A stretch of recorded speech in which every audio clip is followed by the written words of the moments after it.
Oh, thank you for reminding. Oh, he saw sweat on my forehead and said, I need to put on. Not true. Thank you for reminding me. Did you hear these? I saw your face. I saw your face and I thought, I don't want to look like that. No. What happened? What happened? He saw my ugly face and said, thank you for reminding me, and pulled out makeup. Wow, that was brutal. Did you guys see that, folks? Recorded in 4K. It is in 4K.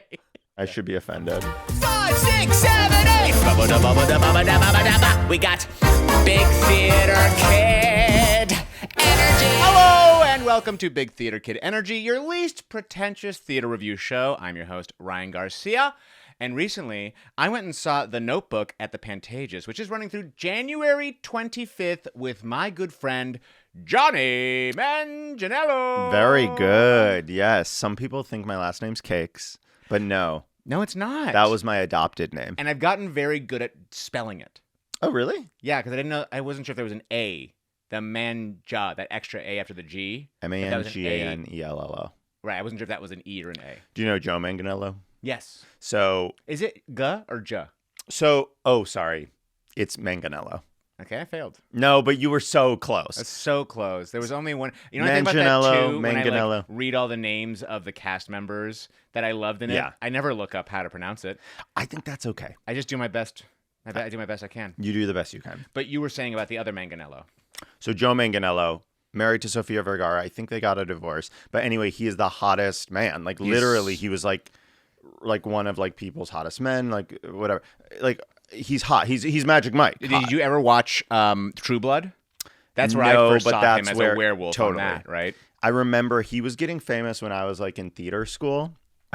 And I was like, well, I'm going to have to change my name because I'm like, people are going to be like, you have almost the same name. You're one letter apart. Right. And you're ugly and he's hot. Oh my God. You know what I mean? Like just like that Saying, comparison. yeah. And I was like, what can I change my name to? So that's when I started going to by Jonny because I was John. Oh, wow. Mm-hmm. So the people who know me from childhood call me Jonny. The people who know me from like college call me John because I was trying to be serious and you can't be Jonny. Right. And then now I'm Jonny again. Because you're unserious. Yeah. So different people in my life call me different names. And when you were in college being serious, that was you getting a BFA in acting and being like, what was your like favorite genre of play to be in? So the Michigan acting program, by the way, repping Michigan. Yeah, you are. I saw Go Blue. Go Blue, I guess. I don't watch football. Okay. That's kind of a big part of the culture. No. Like if you know Michigan, you know like football is first and foremost the biggest thing. And if you know me, you know football is least and for least my favorite thing. It's nowhere near the front. Not even close. I didn't go to one single football game. You don't even know who Aiden Hutchinson is. That's a made up name. Okay, cool. Aiden Hutchinson who's this? Yeah, he was the second draft pick a couple years ago. He's now like one of the best players, defensive players on the Lions. If you think I know what second draft is, if you think I know what first draft is, here's a draft. I'll tell you what a draft is. Yeah, tell me. I'm going to work at the top of my intelligence. Please. A draft is when these guys in suits who own the teams go, I want Taylor Swift's boyfriend on my team. Yes. And then another guy in a suit, then it's his turn, and he goes, I want Taylor Swift's boyfriend's brother on my team. Right. You nailed it. You nailed it. That's all honestly through the lens of Taylor.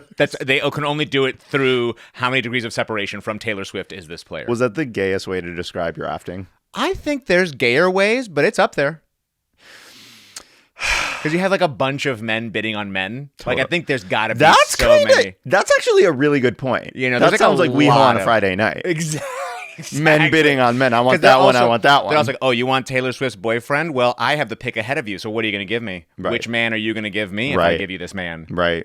You know? Yes. It's funny, Ryan, because you're like one of the few, like, well, not one of the few, but you know, like theater attracts like women and attracts gay men. Right. And then lastly, it attracts straight men. Right.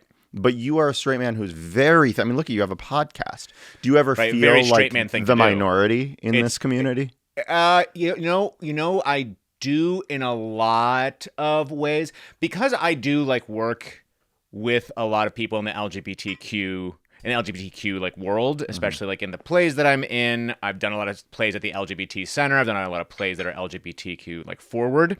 Ally. I'm an ally. And so that's like also the world that I surround myself with. And so I find like a lot of my affectations, and also I was raised by women in a very Cuban household. And so like I have very like feminine energy. I'm very flamboyant in the way that I express myself, but I'm also like wary because I worry that like I don't want people to think that I'm like appropriating their culture, where it's like, no, this is also my culture. But I feel like that sometimes where it's like, are you doing a gay thing? And I'm like, no, I'm doing a me thing. Okay, it's what I was surrounded by. Okay, let me just tell you here right now, and I am the master of all things gay. Okay.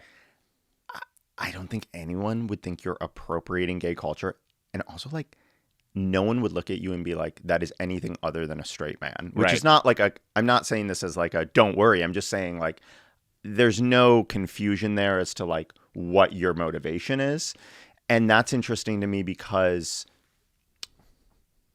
I think the straightest men are the ones who have, because you pointed out to your like femininity, right, have access to that. What's really gay to me, is like these like, I'm a masculine man. It's like, what are you hiding? I don't even have anything feminine in me. No, like literally. Actually, when like express yourself. What are you afraid of? When I was in theater school at Michigan. First of all, God, oh my God, that sigh was the sigh of 1,000 sighs. Well, I was just thinking how like the whole time I was in school was like, I'm not good at acting. Oh no. I was working with people who were like good. Yeah. And I remember thinking, you've got something in your brain. Like you can access something that I will never be able to access. I love acting. I'm obsessed with acting. I teach acting, and then I also read scripts all the time, and then I'm also acting. Like I if everything in my life was just acting, I would never change a thing. Yeah. But I witnessed the same thing. There's certain people, but everyone has skills that that they're also jealous of other people. Totally. Like there's some people who have access to things who come to me and they're like, I'm like, whoa, you are so incredible. Totally. But they don't understand genre. Or like they're missing some part of the pie. Yeah. So I think like that feeling is also very universal. I think also like what I do now is I wish I knew in school. Right. There's this thing called YouTube. There's this thing called Instagram. Like a theater degree does not prepare you for the world of acting and performance, except for if you want to be on Broadway touring or in regional theater. Totally. And that's an amazing thing for people. But for me, it was like one of those things like it's not, I'm just not quite good enough at this, but don't be sad about that. Don't be sad about that because there's this thing you don't even know exists that you will use your acting training in every single day. And I think the thing that you do so well is like I find a lot of times, like even as a teacher, I'm seeing that people are very good actors, but they have no access to themselves. And I feel like everything you do is such a celebration of Jonny. Like I feel like you take aspects, which is part of acting, right? You take where does this character live within me? What part of myself can I celebrate to fully fulfill the three-dimensionality of this character? Yeah. And I feel like you do that so beautifully with like how can you turn up what's great about Jonny in that performative way. That's really sweet. It's interesting because you do both, right? Like you are a personality. People know you. People probably know you now more for you than they do for acting. Which is wild. That is wild. It's wild. Because you're also a successful actor. I was going to go back to the other, who knows? But I was going back to the other thing about like the first role. A lot of the roles that I get sent out for, that I book, are gay characters. They see that femininity. My first role on TV, which is also like the thing that some fans are like, oh my God, that's Domingo from Community, was... Wait, what? Yeah. How have I not watched this? So Jim Rash, who plays the dean, he's trying to get like... He wants to pretend that he's gay. Even though the character is like very clearly flamboyantly gay, he's not. Right. And so he's like, he has to hold a press conference to prove that he's gay, and so he hires a man to play his boyfriend. Wait, that's so funny. I'm that man, so I'm at this press conference. Oh, where can I see this? I'll send it to you. Okay. Yeah. Right, and there's a whole song where it's gay dean, gay dean, gay dean, gay dean. Wait, that's great. Yeah. And I play Domingo, his boyfriend. Oh, I'm so excited for this. Wow. But, yeah. And then when I first got to LA, I went to class at Leslie Kahn, and I don't care about telling this because she's, been called out for certain things. First thing she did after I met Rosa her, Ramirez.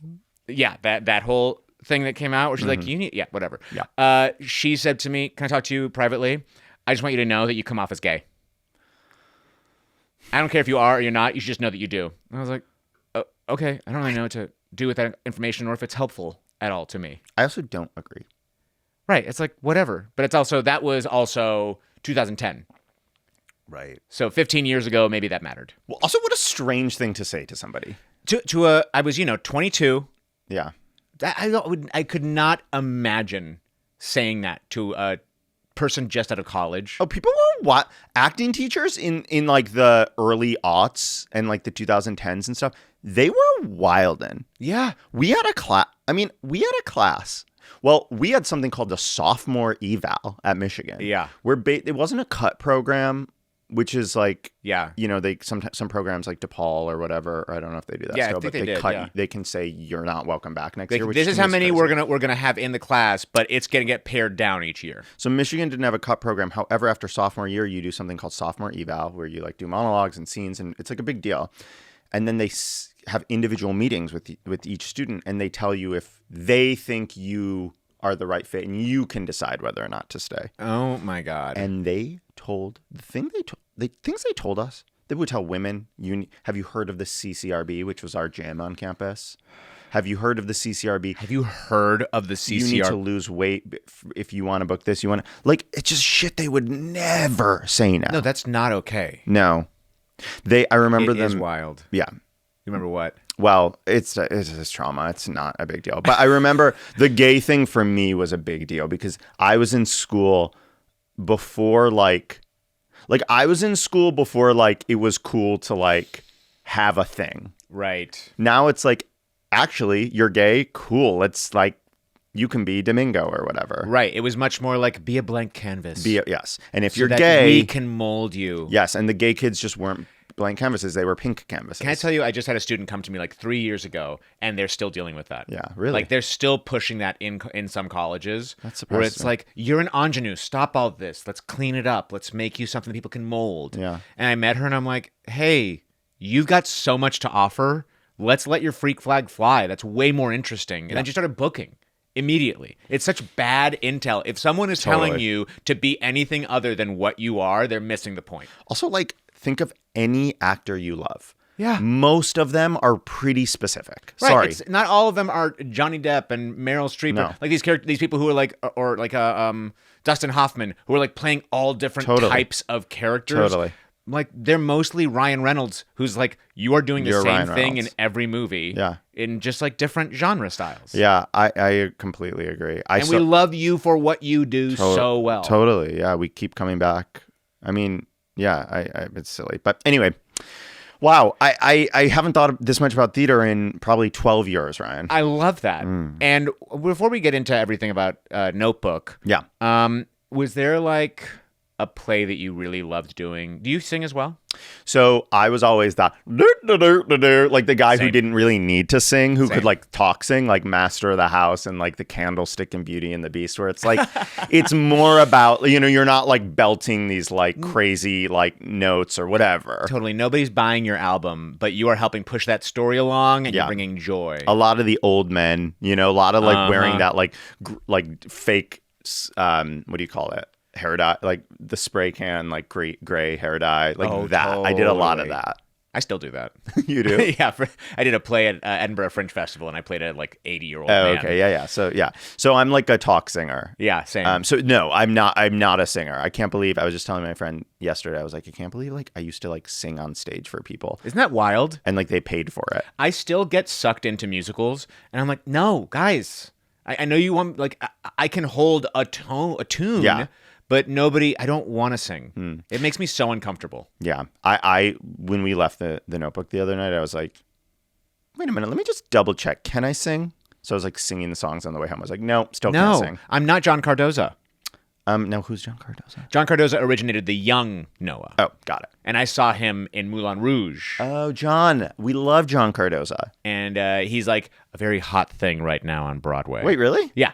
Okay. And then I just did actually this, and by the way, I didn't have to sing in it, but it is a musical. It's a Pat Benatar version of Romeo and Juliet, and he played Romeo in the reading that we did in New York. Oh, fun. And I played Paris, and I didn't have to sing because they had tracks, and thank God, because like people loved me, and I think if I had to sing, they may not have been as in love with me. There we go. You know what I mean? Yeah. Like this show, The Notebook, the thing I will say the most about it is the voices up there moved me so much. Moved me.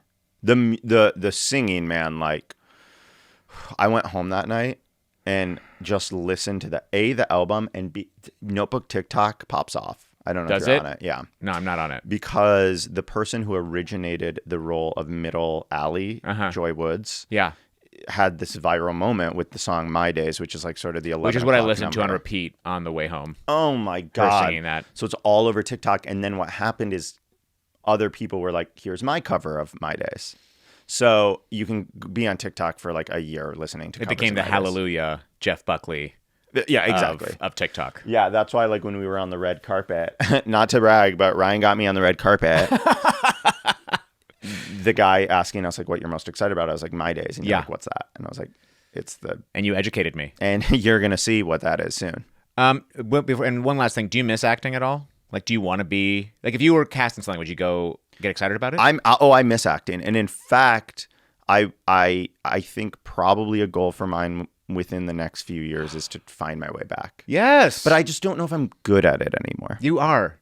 You are, and I think... Thanks. No, you are because... But this is the thing, like, you know, as someone who sees a lot of actors and works on auditions with them, and from people who are working a lot, people who are excited to get started working, like I was saying before, like we were talking about, you know who you are. And that's such a huge missing piece for many actors. Oh, okay. Well, thank you. I appreciate that. And you do it so facilely that like just throwing you some words. Yeah. Like I'm working with this one actor who she is like very social media savvy. She's got millions of followers. Yeah. And she's having some trouble transitioning back into acting because she's like, I only do my own words. Totally. And we're just finding now through working together how she can celebrate like, oh, I can make their words mine. Yeah. And I can also change their words. Yeah. Because I know me better than they know me. And if I get this job, they're going to start writing for me. So I can start giving them my voice right now. Yeah. That's a really interesting thing about like television. Totally. Where it's like like a play, it exists maybe before you. You are must part of it. respect that playwright. And then, yep. Hands down. Yeah, TV is a live, living. It's almost like it feels sort of improv-esque in that way, and in that, like it will evolve and change depending on what happened in season 1 and season 2. You know what I mean? Like that's an interesting thing. As a way to transition into this show, who would you play in it?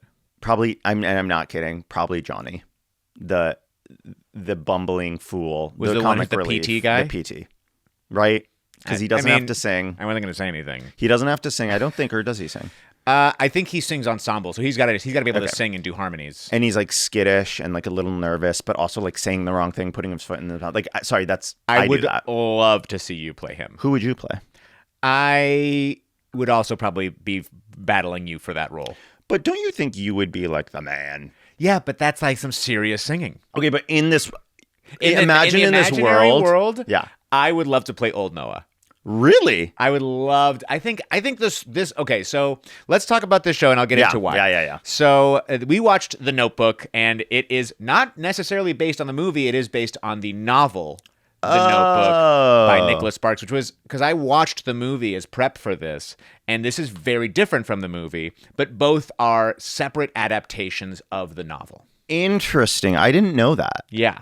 And so like Nicholas Sparks has said about it, like he loves this specific, he loves that they're all separate stories and none of them are doing like an impression of the book. They're doing their own story based on what happens in the book. It's not like giving one of those musicals that's carbon copy word for word. Totally. Just we cram songs in. Exactly. It's not giving fan service to people who love the movie, although there are moments from the movie that are clearly recreated for the stage to do just that, but the whole show is not that. And I think where the movie is very based on what I guess would be considered the middle Noah and Allie storyline, this one I think is heavily favoring the story of the old Noah and old Allie, who are kind of like just a device in the movie. Is that right? Yeah. I can't remember. In the movie, they're kind of a device that's kind of like in Princess Bride, Yeah. where he's reading the story Yes. to the young boy. Like, Yes. this is just him reading the story, and it hooks us back in, but this one, like, centers them.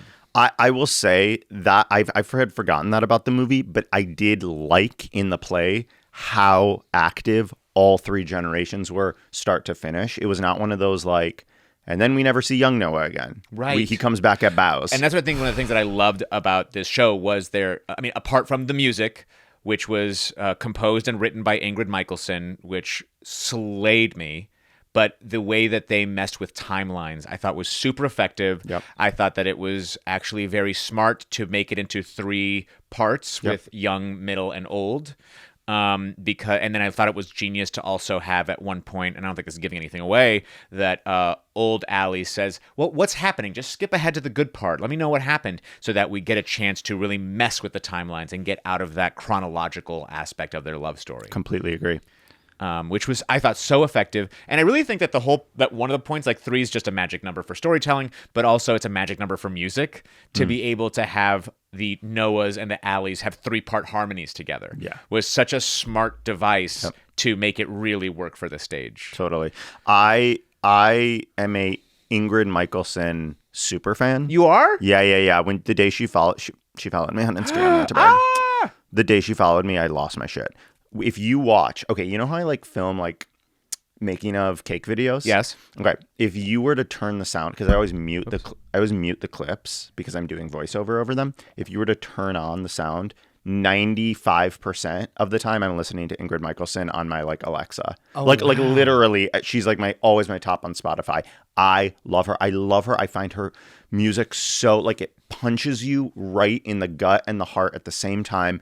It's so catchy, but also the lyrics are so beautiful. Like I love her music, and this musical is no exception. Yeah, I love that she's the soundtrack to your professional life and personal life, and I love that she's the soundtrack to The Notebook. It feels so in line. And it was, Nicholas Sparks said how excited he was when they were talking about making the musical with the producers to bring in Ingrid Michaelson. Yeah, to do all the music for it. And how she was so excited because she'd never done anything like this. Yeah. She'd never done a musical, and her sending in songs for years in collaboration with them for this project. Yeah. The book is by playwright and TV writer Becca Brunstetter, who did This Is Us.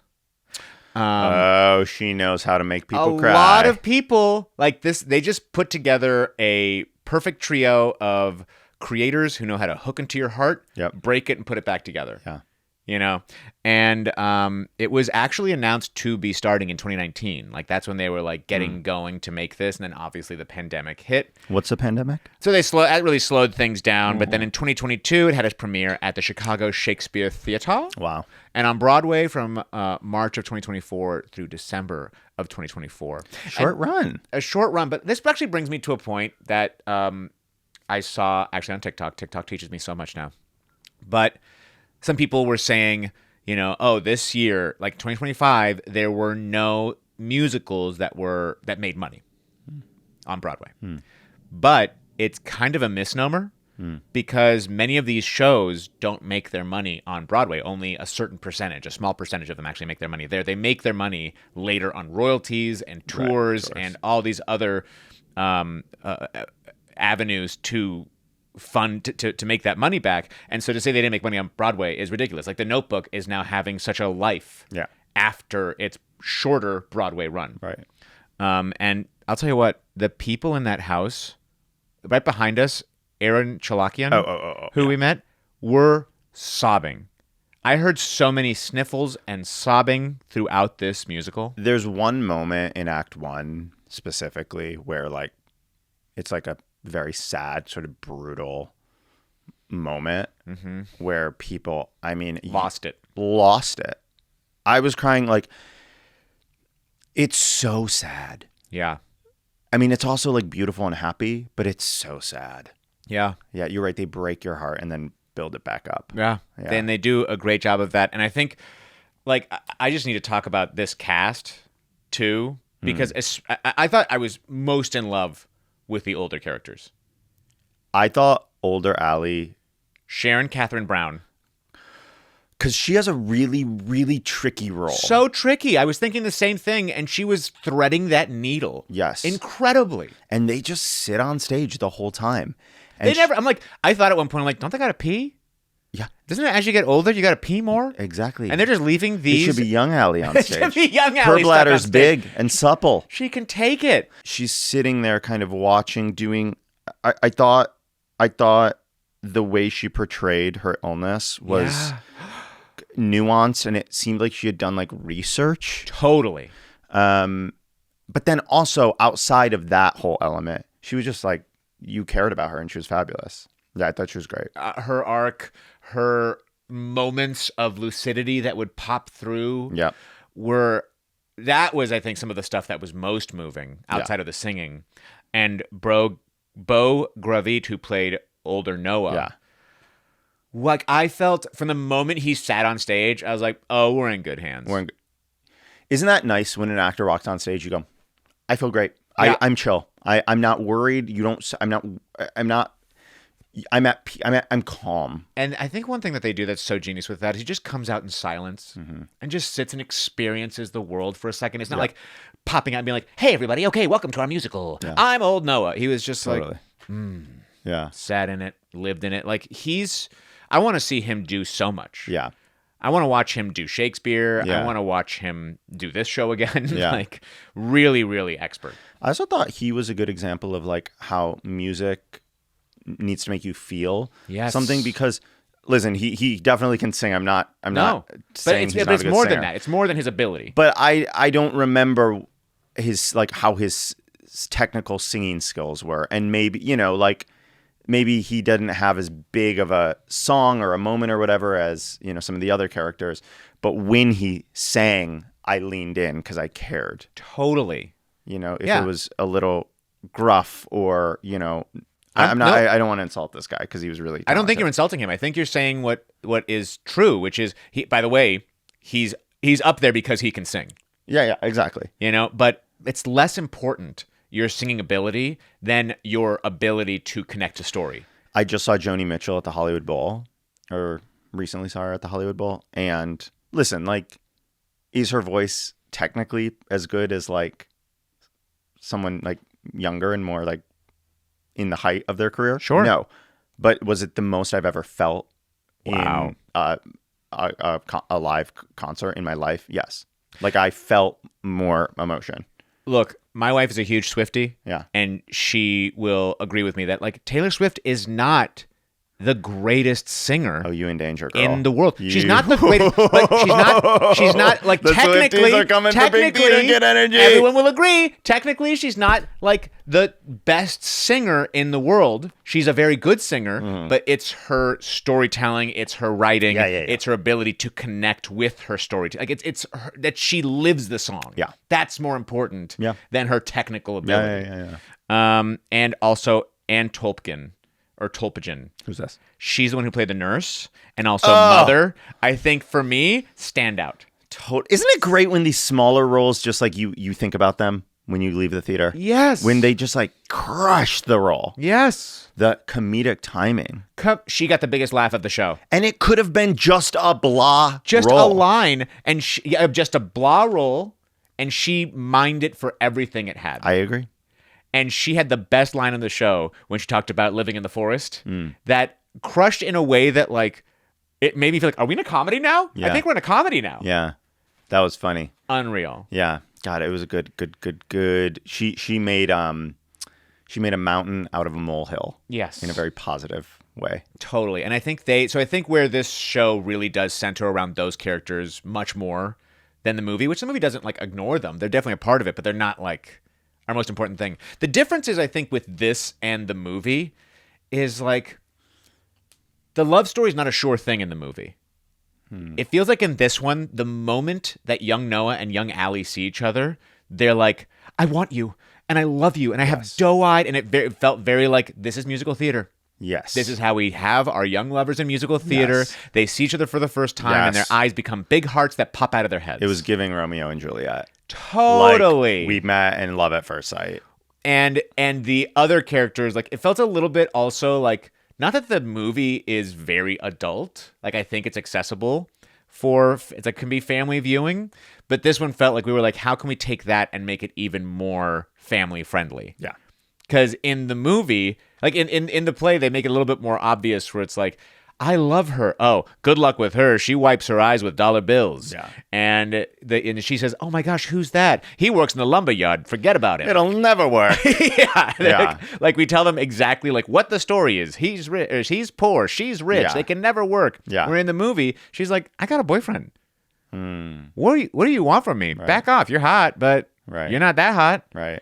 And he's like, I'll stop at nothing to get you. But is also in the movie Strong and Silent. And Strong and Silent doesn't necessarily work for a musical. Yeah, and also like the way they told this story with the 3 generations, there was so much work that had to be done. Like, you know, it had to move quicker in that way, I think, just so that you could cover more ground. Yeah. Yeah. I will say that the younger Noah and Allie, just from like a writing perspective, was maybe I found least interesting because it was very like doe-eyed, I love you. Totally. There's not conflict there. Yeah. Yeah. And even when there is conflict, it feels kind of like, okay, like your parents called the cops on me. Like I got to run out of this like abandoned house. Like I'm going to get caught. Like, I don't know. I wasn't like captured as much by that. Yeah. But by the time you're getting into the middle, like, oh, Yeah. ooh, that's a gut punch. Yeah. And then, of course, the older Noah and Allie, it's like, we're so in I want this. to live with you. Adopt me, please. Yeah. Middle. Yeah. Young Noah and Allie. And also, by the way, the moment they sang, I'm like, I don't care. No. I don't care anymore. You're singing. And we saw an understudy. Do you know that? Who was that understudy? The middle Noah was the understudy. Is that right? Go look at him. Yeah, we saw Jesse Corbin. Oh, you're so right. And he was so good. I will say, I have seen so many understudies in so many Broadway musicals. I don't know why that is. Yeah. Maybe like COVID, people are getting sick. It's also just people like they're doing 8 shows that invariably someone's going to be taking a break. And usually when you see an understudy, the truth of the matter is like, you can tell. You can tell. You can tell. I had no idea. I had no idea. I'm learning in this moment. Yeah. Yeah. Isn't that crazy? If you had said, guess which one was the understudy, he would have been like Last. very low. Last. I mean, listen, perhaps the strongest all-around performer in my eyes was the middle Allie. Because her voice was insane. Her acting was insane. Hello. Yeah, you're talking about Alicia Desleroux. Wow, that's such a beautiful name. Can you get her on the podcast? I honestly, it's so funny. So my friend Yasmin has been on Broadway, and she's friends with her, and she immediately wrote to me and said, "Oh my God, my friend Alicia's in that." And I was like, "Oh, you mean the person I fell in love with? Yeah. You mean the person who blew my heart out of my body when she sang that 11 o'clock number?" Oh my God, that's hard to do, especially because technically, I'm sure it's really difficult to sing that song, but also it's become so ubiquitous with the right. You're being compared. The woman who originated the role, and she just like did so good. Oh, I didn't think about anyone else singing that song in that moment but Alicia. Yeah. Like, props to you. And also, huge props to Jesse Corbin. No idea that was the understudy. That man. Holy shit. And they had such great chemistry. That man, that was like a house. That man was the house. I want to put blue shutters on him. Here's my question about like hot ripped people, okay? Go ahead. And I can ask you because you're the expert. Hold on. Well, like, you know, like your body is just always ready to be seen like that. That's crazy. Like, these people don't ever like have an off day where they're like, I don't want to show my body to 3,000 people. They do, but not when they're working. Yeah. So what, he's like before the show, like that man is working out every day. He is. That man's taking probably a rest day, but that man is very conscious about what he's putting into his body. Do you think that man, sorry, this is so petty, but do you think that man, like before his like nude scene or whatever, like where we saw him shirtless, do you think he's like backstage, like pumping out a few push-ups? Yeah. Maybe. There's a good chance. Not to say I've done it. The hots in this show. Now, here's the thing. I know this show's about love and about, you know, human things, but also it's about hots. It's definitely There's so many hots on this show. This is a story about how hot people find each other. Girl, when they were all hot in every generation. And let's talk about the young generation too, because Kyle Mangold and Chloe Cheers, they had such a lovely connection with each other, and their singing was beautiful. And like you're saying, yes, the writing didn't offer them as much as like the Gosling McAdams version of very, I think, like fiery, sparky, will they, won't they kind of love. This was like a will they. Now, in the movie, do you know that the old man reading to the old woman is Noah? It's not as clear as they make it here. Like, I think at one point he's like, this is the story of our love. That's my wife. Right. This is the story of her. Like, and you don't find out until the very end. You see her inscription in the book, in the notebook that says, read this to me and I will come back to you. They say that pretty early on in the play version. I know. Hold on. Pull it together. Chills. Keep it together. Yeah.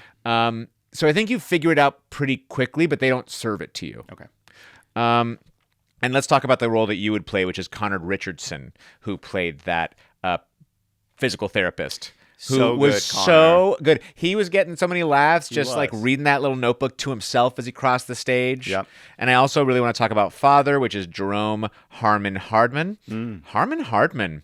Hardman. There's a dash in between that, and like that's I wonder if his parents' names were, one was Harmon and one was Hardman, and like good for them for finding each other. I know a woman whose last name was Burnt, like Bernt or whatever, and she married a guy named Berent, Berent.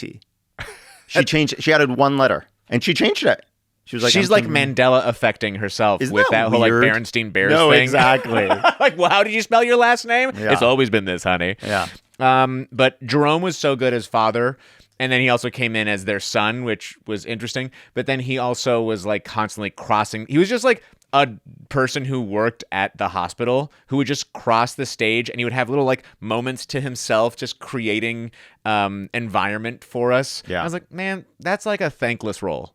To just be there to do a quick change in order to walk across the stage without any dialogue. Totally. Just so you can offer the audience, like, we're back in the hospital now. But the reason that is not a fully thankless role is this one moment he has. Do you know what I'm No, gonna I don't know what you're going to say. There is a moment where he's playing the son and he goes to see his mom in the hospital. Yeah, you're right. And they're pretending that, at first they're kind of pretending these are just people, that they only have a relationship with Noah. With Noah. And eventually they all kind of break and say, like, you're my... The daughter, the granddaughter comes up grandma. and says, you gave me this necklace. It was from your mom, remember? Yeah.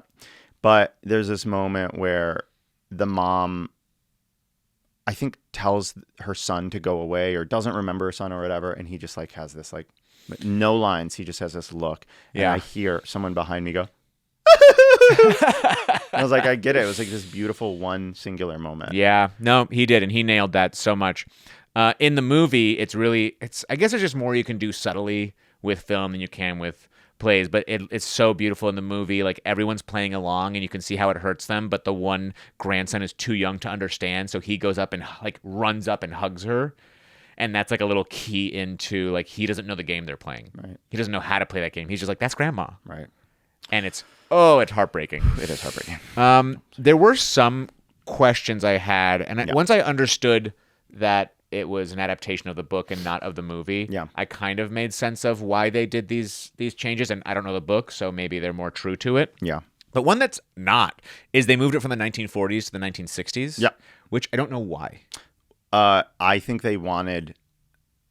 I think there was one reason. Yeah. And that is that they wanted the late Noah and Allie, the older Noah and Allie, to be in a time where there's Apple Watches. I think so. You know, it's so funny. I thought the same thing. I thought that so that they could make that physical therapist have more modern style, like jokes and references. Totally. To have them miss that it wasn't like still doing period piece references. Totally. It was not necessary by any means. Like, no. There was no reason it had to be set in modern times.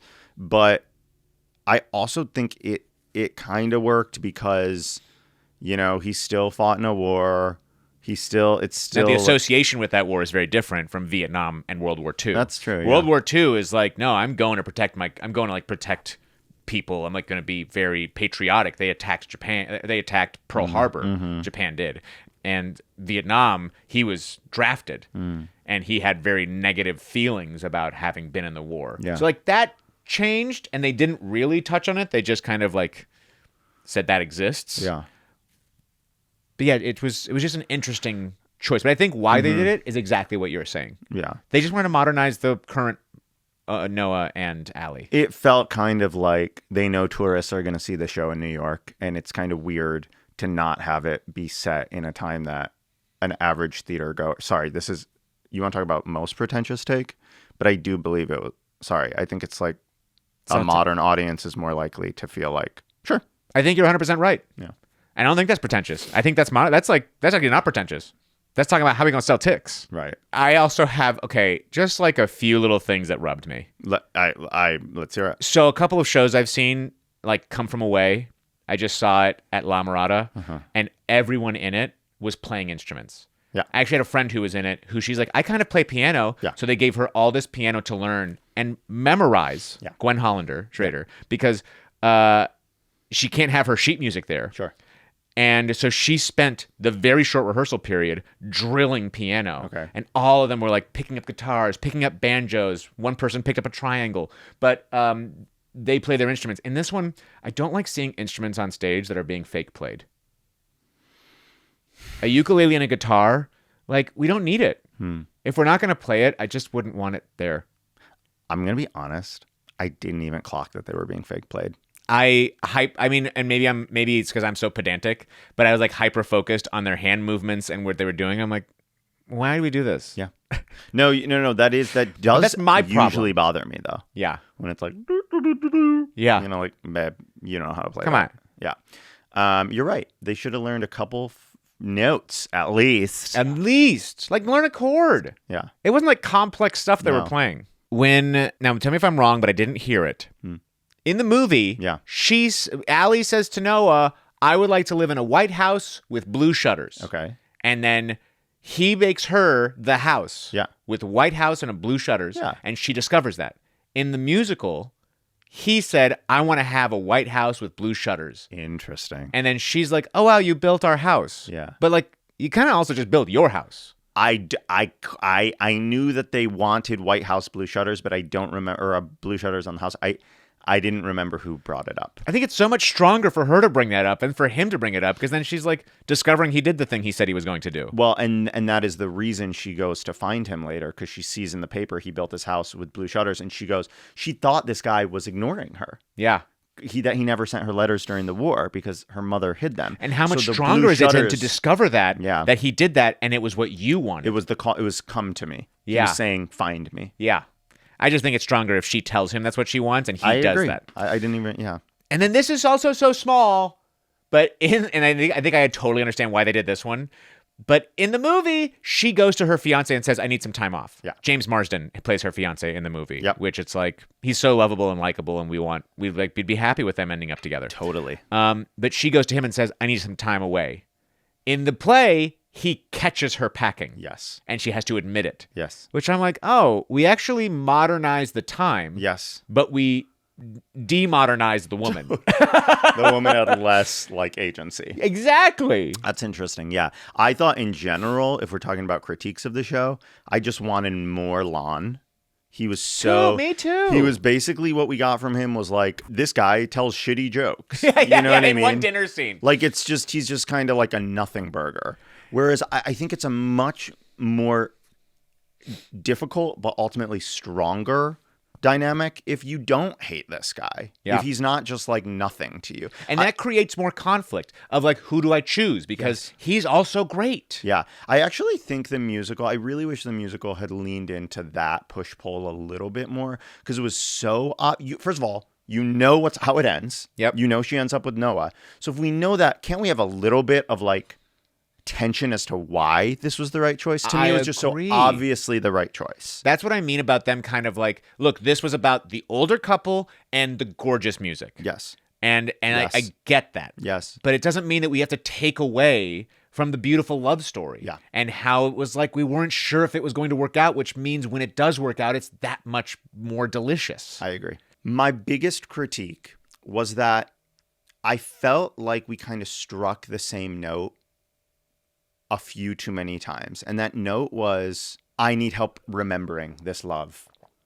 Bring out the entire cast and remind us that we're talking about 3 generations. There were just a few too many times where it was like, Yep. we get it. The old lady is now looking at the young lady who's looking at the younger lady. And it's like, I wish they would trust their audience a little bit more. Like at the end when they're on the bed and presumably, spoiler alert, dying? Yeah, no, it's in the movie. Okay. It's how it happens in the movie. You know at the end of Hamilton where they're like, forgiveness, Yeah. can you imagine? I hate that because it's like, we get it. You don't Yeah. have to come out and spell it out. And I felt like they kind of did that where it was like, yeah, we get it. Yet again, the old lady needs help remembering her past by bringing out these 2 other actors. Like, we get it. Trust your audience. Don't slap us in the face with it. And that's the one thing where I was like, show don't tell a little bit more. But that's how I felt about the whole musical, was that this was much more hand feeding the story to us. Yeah. But from the moment we see Noah and Allie see each other, they were like, oh, they love each other. They're going to be together. That's the whole, like, don't even worry about that part of the story. Just Yeah. listen to a song. Yeah. And I just think, like, what you're saying, I think they're just trying to sell tickets. And I think that's a missed understanding of, like, what made the movie so great, and what audiences really want, and trusting them that they're going to be on for the ride. And they'll do some of the storytelling on their own without you having to hand feed it to us. Yes. I totally agree. Also, why didn't they kiss in the rain? We did all this extra work. Do you know how hard it is to have rain on stage and how much people hate it? And to do it with a touring show, like, when I mean people hate it, I mean like the production crew and the stage crew, and how much like of a hassle it is to have that system built and protected, because you have so many electronics. You have so much going on, like these are wooden stages that need to be preserved, and now there's rain coming down on it, and then they don't kiss in the rain. I thought the rain felt rushed. The whole sequence, it felt like they were on like 2 times speed. Like, we got to do this quick because we only have 30 seconds of rainfall before it could warp the stage. Like, that's what it felt like to me. Sure. And I was like, it felt like, and they were like going in and out of it. Like, we can't get too wet because we have to dance in the next sequence or whatever. I just like, I don't need the rain. Sorry, I don't need the rain. Yeah. The rain didn't, that special effect didn't wow me. I thought it was like, cool, you got water on stage. I think there's a story way that it would have. I think if we'd actually, I think also at that point, Noah and Allie, there was no question on whether or not the other one loved them. Right. In the movie, they're like unsure of how the other one feels about them, if they're going to actually want to be with them, what the backstory is. They haven't figured it out yet. Yeah. If we actually had an explosion there, and it was just like, if the explosion started and then the rain started pouring and they were standing directly underneath it, and we got, because in the movie, it happens super quick. Yeah. From the moment of her walking down the dock and then coming back of like, why didn't she ever write me? Yeah. What are you talking about? I wrote you every day for a year. I wrote you 365 letters. Yeah. And she says, it wasn't over for me. It wasn't over for me. It still isn't over. That's the whole scene. Yeah. That's not much dialogue. Still isn't over. Yeah. Oh. And then they kiss. But in this one, instead of kissing, they had a lightning, which by the way scared me. That, I don't know about you, but that lightning and thunder actually shocked me. Yeah, they should have given us a warning at the beginning of the show. They usually do. And then they go inside, and I get it. Like, they took a layer of clothes off, and then they kissed, which is also very hot. Yeah. But I'm like, we spent all this time, which for Jonny, it didn't even work to get this rain on stage, and then we don't even kiss in it. And also, like, sorry, may I just say, it kind of felt like the one moment where I was like, oh, you're pandering to the movie audience. Totally, they You're are. like, we need like for promo, we need this. People would be so upset. Like. That's this. Right. They're wet. This has got to be wet. I also, sorry, I graphic design is my passion. Do you know that meme? I didn't know that. So, I see. No, it's not. It's like I see. I hate it. I'm so sorry. I don't want to drag the artist, but I hate it. I think this is real. I don't think this conveys the show in any way, shape, or form. The watercolors I get because she's a painter or whatever, but to me, it looks corporate. It looks like corporate art. It is. I feel like AI made this. And can we be clear? Clunky. The Notebook, the musical. The Notebook, the musical. Why is that so clunky? The Notebook, the musical. It's weird. Yeah. Like, it could just make it, I don't know what to make it. Also, we know it's a musical. Right. Just say The Notebook. Like, you don't say Hamilton, the musical. Cut the musical. I guess Why? they're trying 'Cause to it be was a like, it's not movie? the movie. But fuck that. We Make know it it's the at the Notebook, Pantages. not the movie. Imagine being like, oh, I wonder if this is a film I'm going in to see. Do they need people to know they're singing in it? Right. That's crazy to me. Not the Gosling McAdams. Right. You will not. Listen, The don't get Notebook. mad when Ryan Gosling doesn't walk out on stage without a shirt. I am mad about that. Yeah. me too. Although Man, Jesse Corbin, Jesse Corbin, everyone in that And play was Alicia. hot. The old people were hot. The middle people were hot. and the young were people, hot. the little Neil Patrick Harris, young, that's what he looked like to me. Young Noah was like a little baby Neil Patrick Harris. It was like Doogie Howser. He was very like chipper. Yeah. Yeah. He was young chorus boy. Yeah. And there was one little funny moment. I love little stage mistakes. And there was a great little stage mistake in this where when young Allie and young Noah are having their first hookup in the abandoned house, Yeah. they're while she's singing, he's undressing. Yeah. And then while he's singing, she's undressing. Yeah. But she could only get one shoe off. I And then didn't notice. she knew she had to get back to her lighting for the next part of the song. And so she had to stand like off kilter because one of her little heels was still on and one was off. Gosh, it's so funny. You notice all these details that I totally missed. Because I think, well, I'm constant. I mean, I do so many plays. You're thinking about I'm how always do I doing get that plays. shoe off. Yeah, I'm thinking like, why is she standing right now with only one shoe on? Oh, because she's about to sing. And then, boop, she sings. Like she's getting to her lighting cue. Yeah. You know, and then I saw another part where someone missed their spot on stage. They could see, oh, they're in darkness. Yeah. They missed their actual mark. Yeah. Because the light is right there. And with all these things, like there's only like one or two spotlights. The rest is all programmed. Yeah. So if you miss it, you miss it. You miss it. And so she's like, I missed that one. I'm not missing this one for some damn shoe. Right. It was very funny. Gosh, you got eagle eyes, man.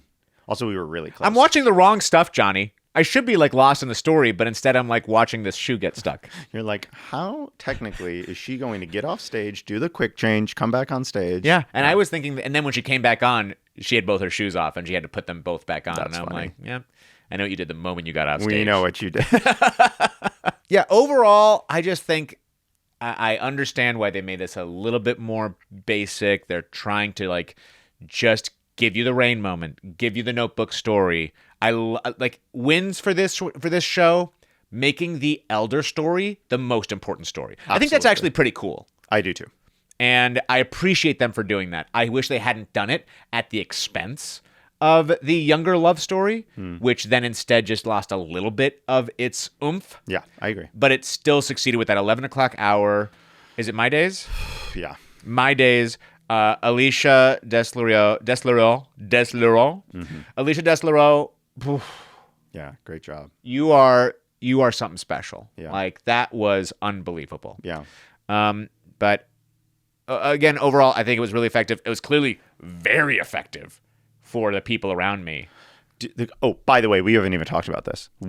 I sat next to the most vocal theater goer in the world. These two fabulous gay men, and the one directly next to me. Every time he liked something, it wasn't just like, it was like, like he directed it and was like checking off, like, yep, and they did that, and they did that, and they did that, and he was vocalizing, like he'd turn to his like friend or partner or whatever and be like, yep, she crushed that one. She did a really good job on that one. I was like, you're not supposed to like do that. The whole crew in front of us was doing the same thing.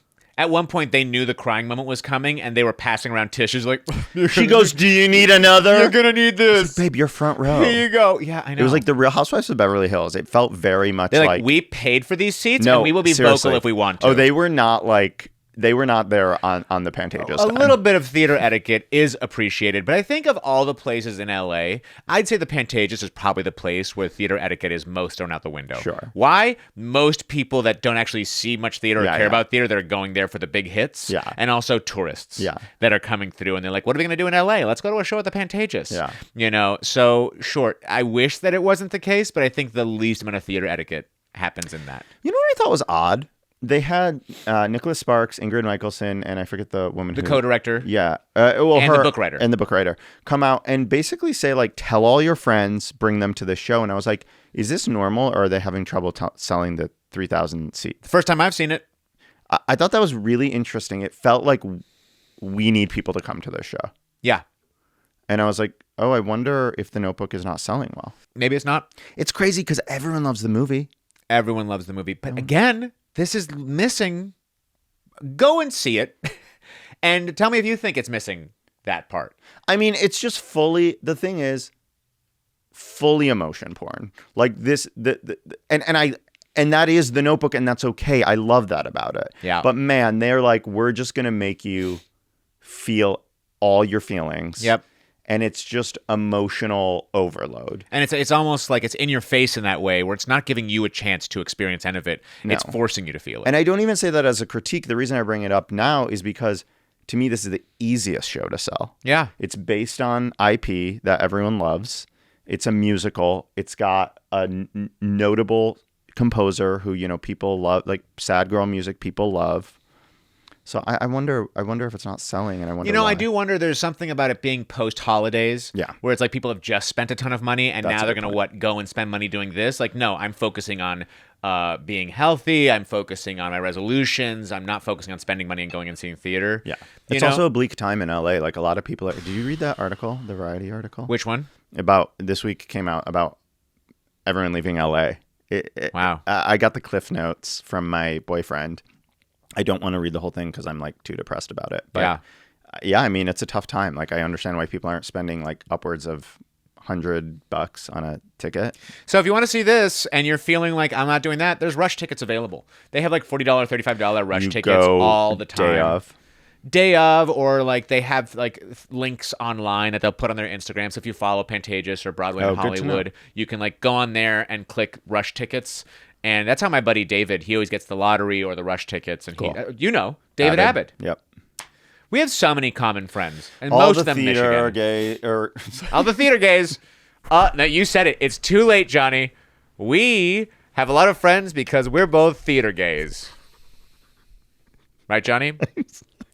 And you know what? I'm sorry. This is giving me flashbacks of Leslie Kahn telling me that, I don't know if you know this, but you do come across as gay. No, I'm so sorry, man. All the theater people. No, but you didn't say that, did you? This That is was a definitely Freudian the clip that's going on Instagram, by the way. You are, just for the folks at home to know, Ryan is a straight man with a lovely wife. I did not just out him. He's straight. Okay. All the theater people. Even know then, each that other. was so hard for you to say. People.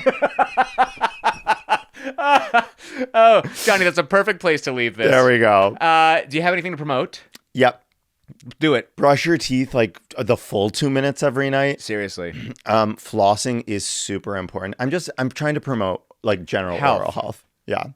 Also, personally, you mean? Do I have I anything would to love promote? to hear that as well, but if you want to continue with the personal health, I think people could use it. Get involved in local politics. That's where the majority Honestly, of the a great piece of information. No, the only thing I have to promote is like myself. Like, I'm all over the internet. I'm like I'm like glitter, like on a couch. It just keeps showing up, and when you think you've gotten rid of it all, it pops Still back there. up on your Instagram feed.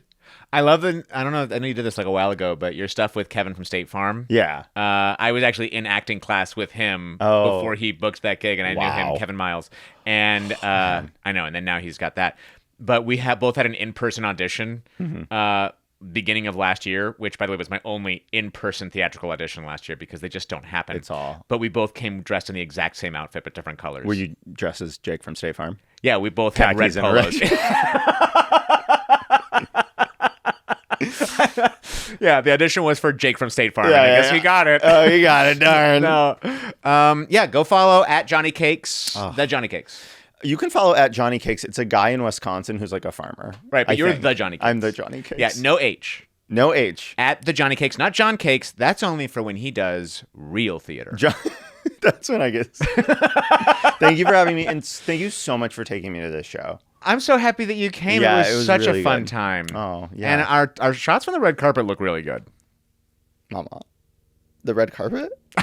That's right, the blue carpet, actually. I wish I had known I would get photographed because I would have taken a little bit more time to like do my hair. But whatever, it's fine. I should have been clearer. No, you told me there was a red carpet.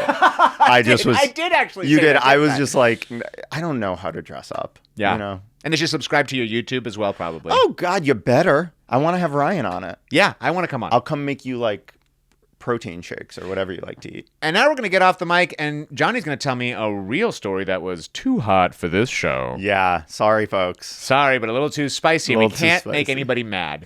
But thank you so much for listening. Make sure to like, subscribe, comment, do whatever. Let me know if there's shows you want me to see, guests you want me to have, or segments you want on this show. And we love you so much. Goodbye. We got big theater kid energy. Look out, we project, we sing out, Louise. Never market, always go full out.